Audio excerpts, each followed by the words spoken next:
चला आज बनवूयात काहीतरी स्वीट डिश. सो त्यासाठी इथं मी घेतलेला आहे ड्राय फ्रूट्स, ज्याला कट करून पॅनमध्ये छान छान असं रोस्ट करून घेतलं. त्याच्यामध्येच टाकलेलं आहे डेसिकेटेड कोकोनट. छान रोस्ट करून घ्यायचं आहे. त्यानंतर आपल्याला हे जे की प्लेटमध्ये काढून याच्यामध्ये टाकायचं आहे कंडेन्स मिल्क. छान ह्याला मिक्स करून घ्यायचं आहे. तुम्ही याचे रोल देखील बनवून साईडला ठेवू शकता, बट मी ह्याला फक्त मिक्स करून ठेवलेलं आहे. इथं मी घेतलेलं आहे ब्रेड तुमच्या आवडीनुसार तुम्ही तुम्ही खात असाल. व्हाईट ब्रेड असेल व्हाईट ब्रेड या फिर नाहीतर ब्राऊन ब्रेड.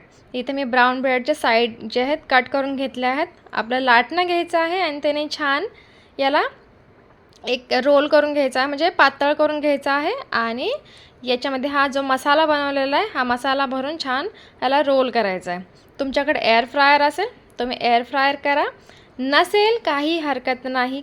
पॅनमध्ये घ्यायचं आहे थोडं तूप, त्याच्यामध्ये छान असं शॅलो फ्राय करून घ्यायचं आहे. याला एकदम छान क्रिस्पी असे बनतात. इथं फक्त एअर फ्रायरमध्ये थोडंसं तूप कमी लागतं, त्यामुळे मी एअर फ्राय केलेलं आहे. छान आपले इथं ब्रेड जे रोल आहेत ते रेडी आहेत. तुम्हाला हवा असं तुम्ही असे देखील खाल्ले तरीही चालेल याच्यावरती कंडेन्स मिल्क टाकून. पण इथं मी जे की दूध देखील बनवलेलं आहे. सो दुधामध्ये मी टाकलेलं आहे केसर, इलायची पूड आणि कंडेन्स मिल्क. छान घट्ट करून घ्यायचं आहे दूध थोडंसं कोमट झालं की या ब्रेड रोलमध्ये टाकायचं आहे आणि सर्व करा. इतकं टेस्टी असं स्वीट आहे, नक्की ट्राय करा.